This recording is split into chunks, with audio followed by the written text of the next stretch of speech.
Hi friends, మీ అందరికీ నేను అంతకుముందు వీడియోలు చెప్పా కదా వాటర్ మ్యాన్ వేస్తున్నా అని చెప్పేసి ఒక 3 acres ఆ 3 acres వాటర్ మ్యాన్ చూస్తుంటే ఈరోజు మనకి మొక్క చూడండి ఒకసారి ఎలా ఉందో.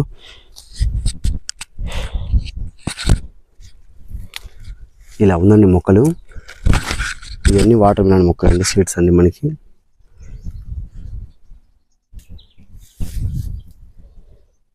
చూస్తున్నా వాటర్ మ్యాన్ సీడ్స్.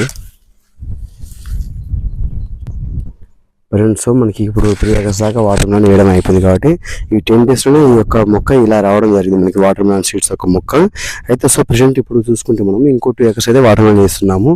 చూస్తున్నా కదా, ఇంకో 2 acres దాకా 15 number సీడ్స్లలో వాటర్ మ్యాన్ వేపిస్తున్నాను నేను టుడే. ఈ రోజు అయితే మనము ఇలా ఎందుకు 15 days మనం గ్యాప్ తీసుకున్నాం అంటే మీకు తెలియాలి అంటే ఫ్రెండ్స్, మనము ఒకే రోజు అన్ని పంట కూడా ఎప్పుడు కూడా వేసుకోకూడదు. ఎందుకంటే ఫ్రెండ్స్, మనకి ఏదైనా కోత విషయం కానీ కటింగ్ విషయం అంటే మనకి స్టెప్ బై స్టెప్ వేసుకోవడం మనకి చాలా ఈజీబుల్గా ఉంటుంది.